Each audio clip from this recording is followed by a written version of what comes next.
Hey guys, welcome back to YouTube channel. I am Om Prakash Saini और आज हम जो अनाउंस करने जा रहे हैं वो हमारा व्हाट्सएप नंबर है, जिसके माध्यम से हम आप तक विभिन्न प्रकार के आपकी आवश्यकता के अनुसार नोट्स उपलब्ध करवाएंगे। आपको अपना सब्जेक्ट और क्लास लिखकर हमें व्हाट्सएप करना है। आपको तुरंत आपके सब्जेक्ट के और आपकी क्लास के पूरे नोट्स जो भी अवेलेबल होंगे वो सेंड कर दिए जाएंगे। हमारे जो व्हाट्सएप नंबर रहेंगे वो हैं 86 96 60 85 41। आप इस नंबर पर हमें व्हाट्सएप कर सकते हैं। आप इस पर कॉल ना करें, कॉल रिसीव नहीं कर पाएंगे क्योंकि काफ़ी स्टूडेंट्स होते हैं वो कंटिन्यूसली इस पर कॉल करते हैं। Thank you so much. परिचय। तनुज, तुम क्या देख रहे हो? मैं डिस्कवरी चैनल पर वाइल्ड सफारी देख रहा हूं। वाह, ये तो बहुत ही रोचक और ज्ञानवर्धक कार्यक्रम है। आदित्य, क्या तुम कृपया कुछ किनारे हटोगे? मेरा रिमोट काम नहीं कर रहा है। क्या ये अब कर रहा है? हाँ, धन्यवाद। लेकिन ऐसा क्यों हुआ? जब तुम रिमोट के सामने आ गए तो इसने काम क्यों नहीं किया? क्या तुम्हें पता नहीं कि अवरक्त किरणें यानी इंफ्रारेड रेज शरीर से होकर नहीं गुजर सकती? अवरक्त किरणें ये क्या होती हैं? जब हम टीवी रिमोट का बटन दबाते हैं तो ये एक अवरक्त तरंग उत्सर्जित करता है जो टेलीविजन के सेंसर तक जाती है। जब कोई वस्तु रिमोट के सामने आ जाती है तो तरंग उस वस्तु को भेद नहीं पाती, इसलिए रिमोट काम नहीं करेगा यदि इसके मार्ग में कोई वस्तु आ जाए। लेकिन रेडियो सिग्नलों में यह किस प्रकार संभव है जो बहुत लंबी दूरियों तक गमन करते हैं? तरंगे अनेक प्रकार की होती हैं जिनके अपने विशिष्ट गुणधर्म होते हैं। रिमोट कंट्रोल अवरक्त किरणों पर कार्य करता है, जबकि रेडियो प्रसारण रेडियो तरंगों पर कार्य करते हैं। अवरक्त किरणों की आवृत्ति रेडियो तरंगों से उच्चतर होती है, और तुम जानते हो कि जिन तरंगों की आवृत्तियां उच्चतर होंगी उनकी भेदन शक्ति कम होगी। ठीक है, मुझे मेरा उत्तर मिल गया। इस बारे में जानना तो सचमुच रोचक लग रहा है और मैं इस बारे में अधिक जानना चाहता हूं। छात्रों, आज हम वैद्युत चुंबकीय तरंगों के बारे में और अधिक अध्ययन करेंगे।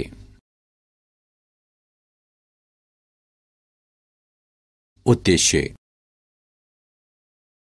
इस पाठ के अंत में आप निम्न करने में सक्षम हो जाएंगे: विस्थापन धारा को परिभाषित करना, मैक्सवेल के समीकरण को जानना, वैद्युत चुंबकीय तरंगों को परिभाषित करना, हर्ट्ज के प्रयोगों का वर्णन करना, वैद्युत चुंबकीय तरंगों की प्रकृति का वर्णन करना और वैद्युत चुंबकीय स्पेक्ट्रम का विश्लेषण करना।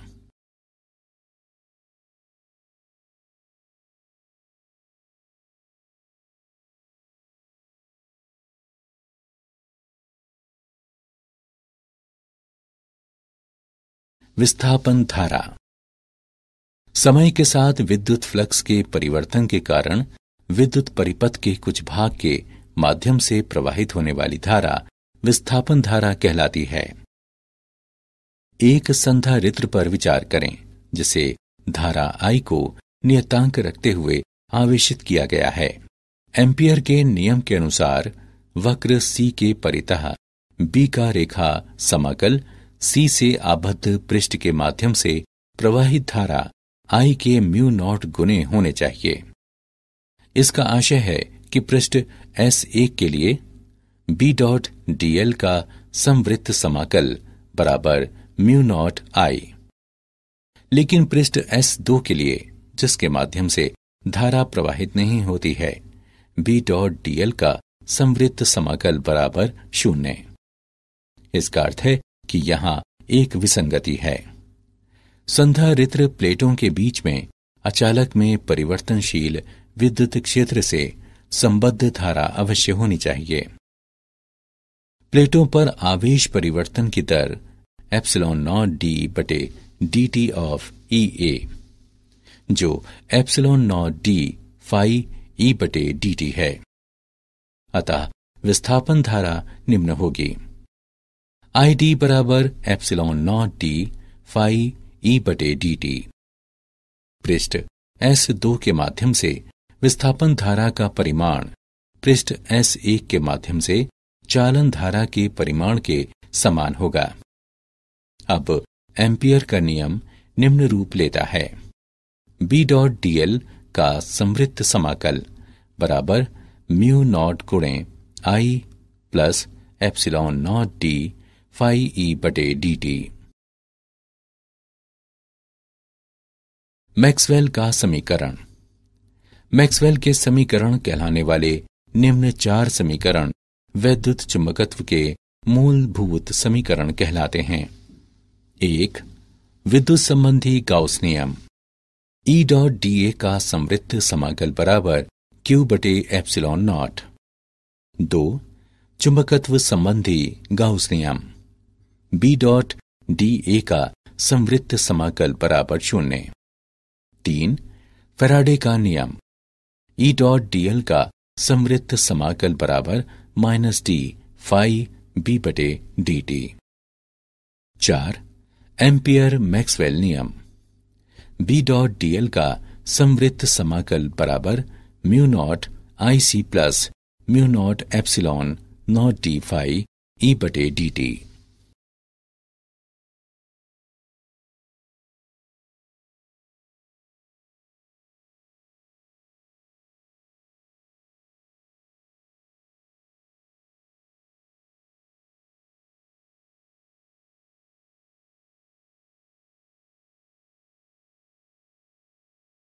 वैद्युत चुंबकीय तरंगें।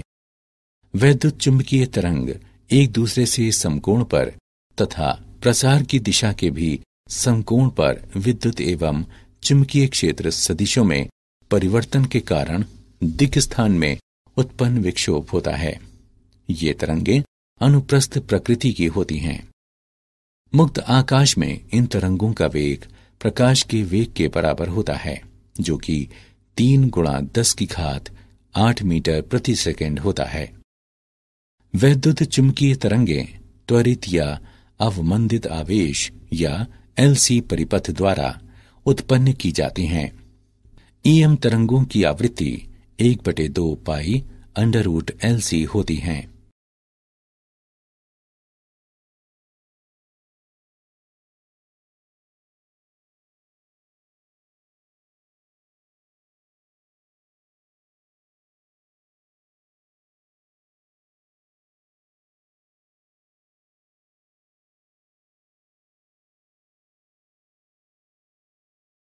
उदाहरण। आइए वैद्युत चुंबकीय तरंगों का एक उदाहरण देखें। एक समतल वैद्युत चुंबकीय तरंग में विद्युत क्षेत्र 2 गुणे 10 की घात 10 हर्ट्ज की आवृत्ति तथा 48 वोल्ट प्रति मीटर के आयाम से ज्यावक्रीय दोलन करता है। क. तरंग का तरंग दैर्ध्य कितना है? ख. दोलायमान चुंबकीय क्षेत्र का आयाम कितना है? ग. चुंबकीय क्षेत्र के औसत ऊर्जा घनत्व के समतुल्य विद्युत क्षेत्र का औसत ऊर्जा घनत्व दिखाएं। आइए इसका हल देखें। दिए गए मान निम्न हैं। न्यू बराबर 2 गुणा 10 की घात 10 हर्ट्ज। ई नॉट बराबर 48 वोल्ट प्रति मीटर। क. हम जानते हैं कि लैम्डा बराबर C बटे न्यू। मानों को प्रतिस्थापित करने तथा गणना करने पर हम तरंग का तरंग दैर्ध्य 1.5 गुणा 10 की घात -2 मीटर प्राप्त करते हैं। ख. हम जानते हैं कि B नॉट बराबर E नॉट बटे C। मानों को प्रतिस्थापित करने तथा गणना करने पर हम चुंबकीय क्षेत्र का आयाम 1.6 गुणे 10 की घात -7 टेस्ला प्राप्त करते हैं। ग. विद्युत क्षेत्र का ऊर्जा घनत्व 1/ε0 E वर्ग है। चुंबकीय क्षेत्र का ऊर्जा घनत्व 1/2 म्यू नॉट B वर्ग है। हम जानते हैं कि E बराबर CB तथा C बराबर 1/2 √μ0ε0। उपरोक्त दोनों समीकरणों को हल करने पर हम विद्युत क्षेत्र का औसत ऊर्जा घनत्व चुंबकीय क्षेत्र के औसत ऊर्जा घनत्व के समतुल्य प्राप्त करते हैं।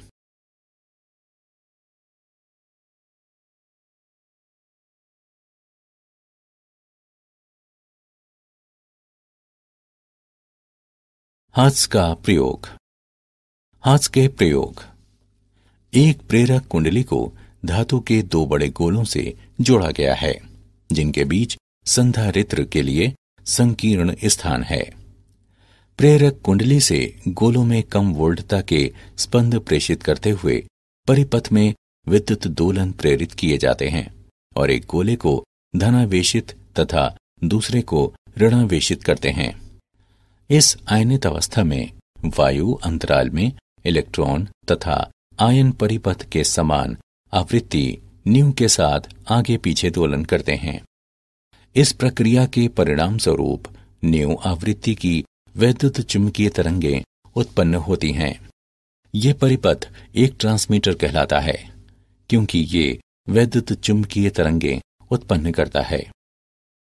ग्राही परिपथ में तार का एकल पाश होता है जो दोनों गोलों से संयोजित है, जिसका अपना क्रियाशील प्रेरण, संधारिता तथा दोलन की प्राकृतिक आवृत्ति है। प्रेक्षण। जब ग्राही की अनुनादी आवृत्ति प्रेषित्र के अनुरूप होती है तो प्रेषित्र से ग्राही तक ऊर्जा का स्थानांतरण वायु अंतराल में स्फुलिंगों के रूप में होता है। स्थानांतरित ऊर्जा वैद्युत चुंबकीय तरंगों के रूप में ले जाई जाती है। जब ग्राही में अंतराल प्रेषित्र में अंतराल के अभिलंबवत होता है तो ग्राही अंतराल में स्फुलिंग प्रकट नहीं होते, अर्थात वैद्युत चुंबकीय तरंगें संसूचित नहीं की जाती। जब दोनों अंतराल समांतर होते हैं तो ग्राही अंतराल में स्फुलिंगों का उत्पादन अधिकतम होता है। वैद्युत चुंबकीय तरंगों की प्रकृति। वैद्युत चुंबकीय तरंगें उदासीन होती हैं, इसलिए ये विद्युत तथा चुंबकीय क्षेत्रों द्वारा विक्षेपित नहीं होती।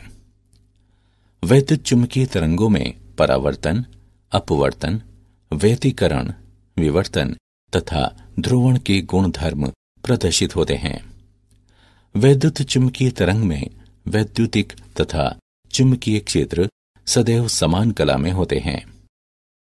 वैद्युत चुंबकीय तरंग में विद्युत सदिश प्राकाशिक प्रभाव हेतु उत्तरदायी होता है तथा प्रकाश सदिश भी कहलाता है। वैद्युत चुंबकीय तरंग में तरंग संचरण की दिशा में ऊर्जा का प्रसार विद्युत तथा चुंबकीय क्षेत्र सदिशों के माध्यम से होता है। एक वैद्युत चुंबकीय तरंग में विद्युत ऊर्जा घनत्व तथा चुंबकीय ऊर्जा घनत्व के मान बराबर होते हैं। पदार्थ माध्यम में वैद्युत चुंबकीय तरंगों की चाल निम्न समीकरण द्वारा व्यक्त की जाती है।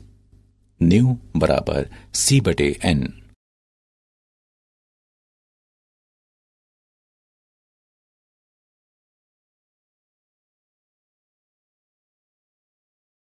वैद्युत चुंबकीय स्पेक्ट्रम। वैद्युत चुंबकीय तरंगों का वर्गीकरण वैद्युत चुंबकीय स्पेक्ट्रम की आवृत्ति के अनुसार किया जाता है। एक प्रकार की तरंग तथा दूसरे प्रकार की तरंग के बीच कोई स्पष्ट विभाजन रेखा नहीं होती। वर्गीकरण मोटे तौर पर इस पर आधारित होता है कि तरंगें किस प्रकार उत्पन्न या संसूचित की जाती हैं। आइए घटते तरंग दैर्ध्य के क्रम में इन विभिन्न प्रकार की वैद्युत चुंबकीय तरंगों का वर्णन करें।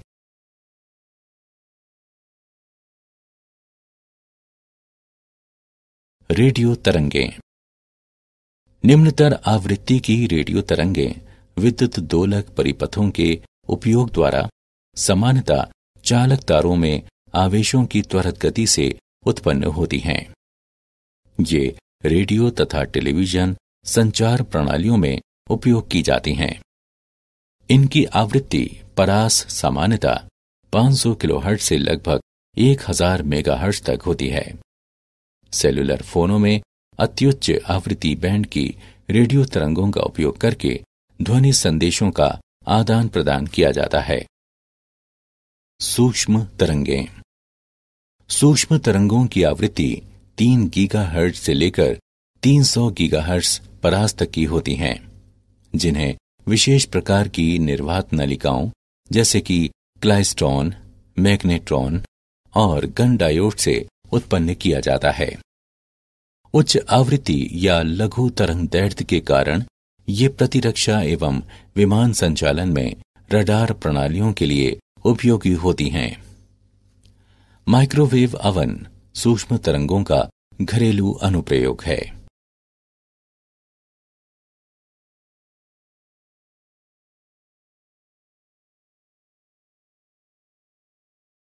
अवरक्त तरंगें। इनका तरंग दैर्ध्य 10⁻³ मीटर से लेकर 7.8 गुणे 10⁻⁷ मीटर तक होता है। ये तरंगें अणुओं तथा गर्म पिंडों से उत्पन्न होती हैं और कई बार ऊष्मा तरंगें भी कहलाती हैं। उद्योगों, औषधियों, खगोल विज्ञान आदि में इनके अनेक अनुप्रयोग हैं। अवरक्त विकिरण हरित गृह प्रभाव में भी एक महत्वपूर्ण भूमिका निभाता है। अवरक्त संसूचकों का उपयोग भू उपग्रहों में सैन्य प्रयोजनों से तथा फसलों की वृद्धि का प्रेक्षण करने के लिए किया जाता है। घरों में रिमोट स्विचों में अवरक्त तरंगों का व्यापक उपयोग किया जाता है।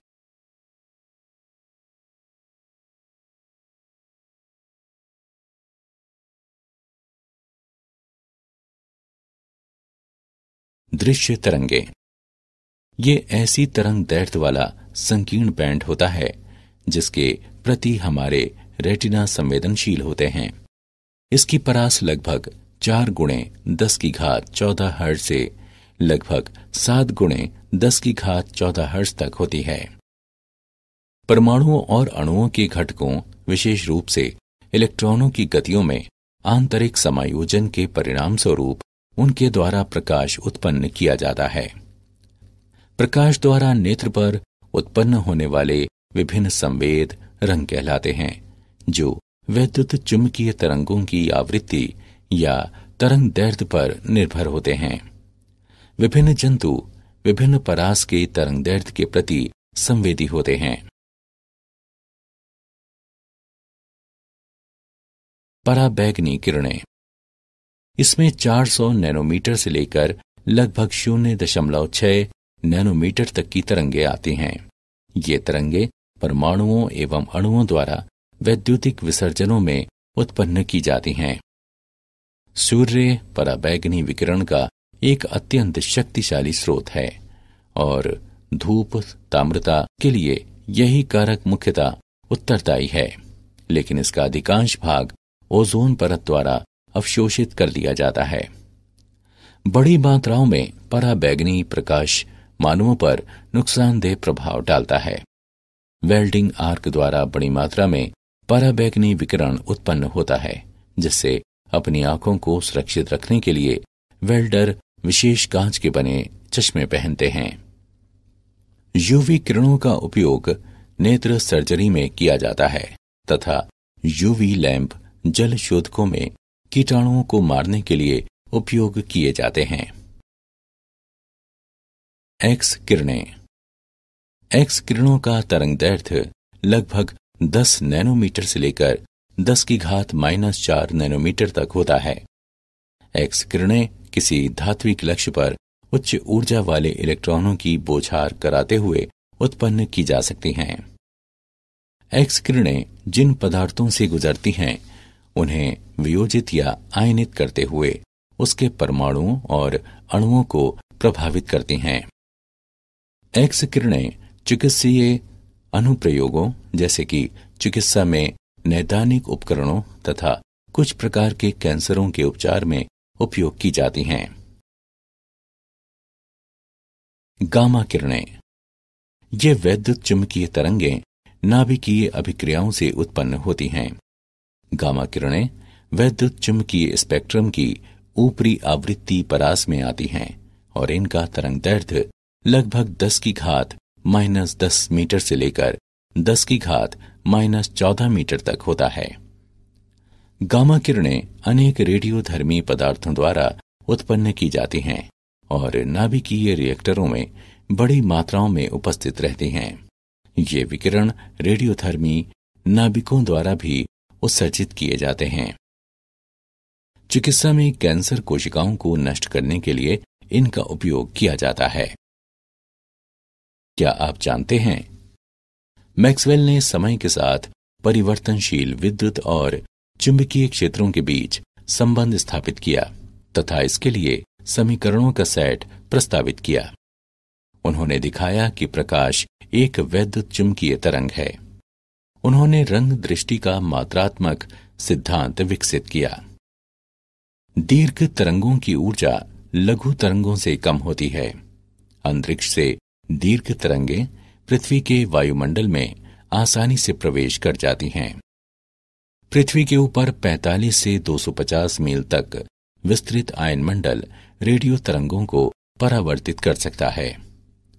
व्यतिकरण प्राप्त रेडियो संकेतों की गुणवत्ता को प्रभावित करके ध्वनि को विकृत कर सकता है या टेलीविजन चित्र को छायाओं में बदल सकता है। सारांश। आइए हमने जो कुछ सीखा है उसे संक्षेप में दोहराएं। समय के साथ विद्युत फ्लक्स के परिवर्तन के कारण विद्युत परिपथ के कुछ भाग के माध्यम से प्रवाहित होने वाली धारा विस्थापन धारा कहलाती है। वैद्युत चुंबकीय तरंग एक दूसरे से समकोण पर तथा प्रसार की दिशा के भी समकोण पर विद्युत एवं चुंबकीय क्षेत्र सदिशों में परिवर्तन के कारण दिक्स्थान में उत्पन्न विक्षोभ होता है। वैद्युत चुंबकीय तरंगों में परावर्तन, अपवर्तन, व्यतिकरण, विवर्तन तथा ध्रुवण के गुणधर्म प्रदर्शित होते हैं। वैद्युत चुंबकीय तरंग में विद्युत ऊर्जा घनत्व तथा चुंबकीय ऊर्जा घनत्व के मान बराबर होते हैं।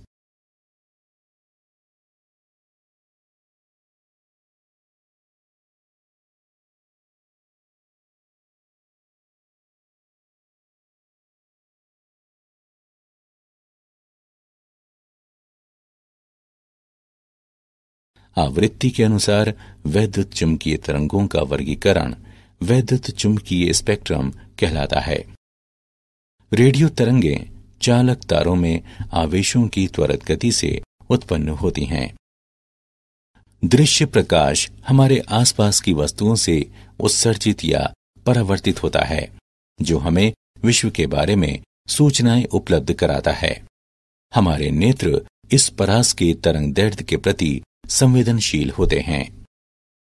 गामा किरणें अनेक रेडियोधर्मी पदार्थों द्वारा उत्पन्न की जाती हैं और रेडियोधर्मी नाभिकों द्वारा भी उत्सर्जित की जाती हैं।